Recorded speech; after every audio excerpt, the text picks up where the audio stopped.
রোজ রোজ একঘেয়ে ডাল তরকারি না খেয়ে কিন্তু একটু অন্যরকম মাঝে মধ্যে খেতে ইচ্ছে করে। সেরকমই একটা রেসিপি আজ আপনাদের সাথে শেয়ার করছি। ফ্রাইড রাইস বলতে কিন্তু খালি যে গাজর বিনস দিয়ে ফ্রাইড রাইস করতে হবে সেটা কিন্তু না।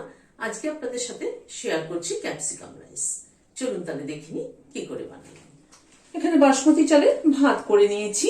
এই যে লং গ্রেনস বাসমতি রাইস গুলো আছে যেটা বিরিয়ানিতে ব্যবহার করা হয়, ভাতটা কিন্তু ঝরঝরে নামাতে হবে, মানে 80% কুক হয়েছে এরকম নামাতে হবে। হোয়াইট অয়েল দিচ্ছি, তেলের সাথে 1 চামচ ঘি দিলাম, 1 টুকরো দারচিনি, 2টো এলাচ আর 2টো লবঙ্গ ফোড়নে দিলাম, অল্প একটু সাদা জিরে ফোড়নে দিলাম আর একটা জয়িত্রী 4 ভাগের 1 ভাগ দিলাম।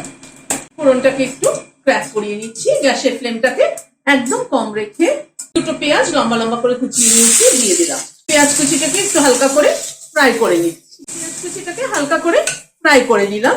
5-6টা রসুন কুচি করে নিয়েছি, সেটা দিয়ে দিলাম, ভেজে নিচ্ছি। এটা কিন্তু ক্যাপসিকাম রাইস অত্যন্ত সিম্পল, খেতে কিন্তু দারুণ ভালো এবং সবচেয়ে বড় কথা হলো ভীষণ চটজলদি হয়ে যায়। খানিকটা আদা কুচি দিয়ে দিলাম, 2টো কাঁচা লঙ্কা মাথাটা ছিঁড়ে দিয়ে দিলাম। আমার তো একঘেয়ে একদম ডাল তরকারি রোজ রোজ খেতে কিন্তু ভালো লাগে না, মাঝে মধ্যে এরকম একটু বানিয়ে নিলে কিন্তু বেশ ভালো লাগে। তখন মনে হয় যে সেটা আপনাদের সাথেও শেয়ার করি। আদাটাকে একটুখানি ভেজে নিলাম। এখানে 3 রকম ক্যাপসিকাম লম্বা লম্বা করে কেটে নিয়েছি, দিয়ে দিলাম। আমার কাছে আজকে 3 রকমেরই ছিল অ্যাভেলেবেল, তাই 3টেই দিলাম। আপনাদের কাছে যদি ধরুন একটা ক্যাপসিকাম মানে গ্রিন খালি থাকলো, তাহলে গ্রিনের পরিমাণটা একটুখানি বেশি করে দেবেন। ক্যাপসিকামটাকে একটুখানি ভেজে নিচ্ছি। ক্যাপসিকামটাকে এই মিনিট 2 সময় ধরে একটু নাড়াচাড়া করে নিলাম।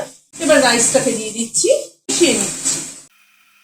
নুন দিয়ে দিলাম, 1 চামচ মতো চিনি দিয়ে দিলাম। পছন্দ না করে চিনি স্কিপ করতে পারেন। মিশিয়ে নিচ্ছি। ভাতটাকে কিন্তু একটু ভাজবো ক্যাপসিকামের সাথে।